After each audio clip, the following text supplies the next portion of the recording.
চট্টগ্রাম একটা অদ্ভুত জায়গা, যেখানে সন্ত্রাস নিয়ন্ত্রণ করা যায় না, চাঁদাবাজিও নিয়ন্ত্রণ করা যায় না। অব্যাহতভাবে আপনি কি ডেভিড ইমনকে গ্রেপ্তার করেন, এরকম আরো ১০ জনকে গ্রেপ্তার করেন, কোনো লাভ নেই।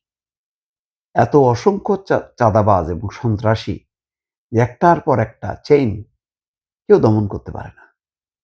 কি আওয়ামী লীগ সরকার, কি বিএনপি সরকার? চলছেই। তবুও ভাবছিলাম যে ৫ই আগস্টের পট পরিবর্তনের পর চট্টগ্রাম নিয়ন্ত্রণ করা যাবে। কারণ রাউজান, ফটিকছড়ি এইসব অঞ্চল দিয়ে যে পরিমাণ সন্ত্রাস ছিল, সেটা বোধহয় আ আর হবে না। না, দেখা গেল যে সন্ত্রাসীরা চলে গেছে, মুখ বদল হয়েছে। কিন্তু সন্ত্রাস, চাঁদাবাজ ওই খাতগুলো কিন্তু রয়ে গেছে।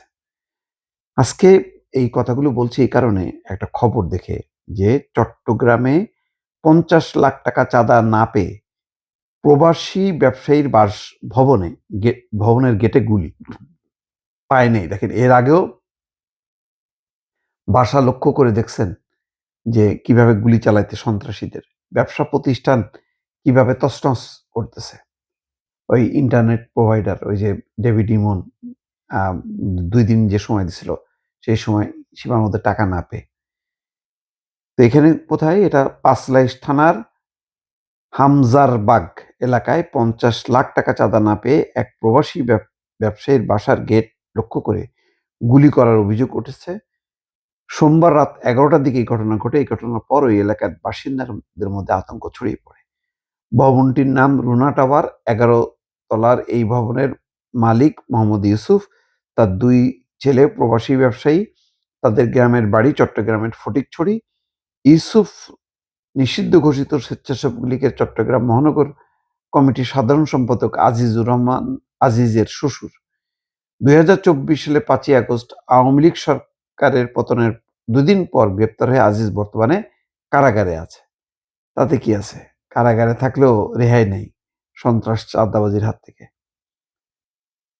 তো এখন বলছে যে রাতে বিদ্যুৎ ছিল না। হঠাৎ প্যান্ট শার্ট পরা ২ যুবক এসে গেটের ভেতরে অ্যা রেখ গেটের ভেতরে রেখে বন্ধ করে দিতে বলেন। পরে তারা গেট লক্ষ্য করে ২টি গুলি ছুড়ে হেঁটে চলে যান। গুলির শব্দে আশেপাশের লোকজন জড়ো হন। খবর পেয়ে পুলিশও ঘটনাস্থলে আসে। এখন এইসব সন্ত্রাস, চাঁদাবাজি এমন কোনো আহামরি কিছু না যে এদেরকে কেউ চেনে না, জানে না, সবই জানে। কিন্তু কেন এদেরকে গ্রেপ্তার করা হয় না? আমি বলছিলাম, বারবার বলি যে কিছু যদি স্পট অপারেশন না করা হয়, তাহলে কিন্তু এরা দমন হবে না। কারণ যখনই কি সরকার অপারেশনে যাবে, তখন মানুষও সাহস পাবে যে না, তাদের উপরে অপারেশন শুরু হয়েছে। তখন মানুষও কিন্তু আগায় যাবে। তাহলে এক অর্থে আইন শৃঙ্খলা এবং সামাজিকভাবে মানুষকে যদি একত্রিত করা না যায়, তাহলে সন্ত্রাস, চাঁদাবাজি দূর করা যাবে না। এটা কেন হচ্ছে না? রাজনৈতিক নেতৃত্বের ব্যর্থতা, আইন শৃঙ্খলা বাহিনীর শিথিলতা, নাকি কি কারণ? এটা আমার মাথায় ঢোকে না। অথচ দিনকে দিন পরিস্থিতি কিন্তু অবনতি হচ্ছে।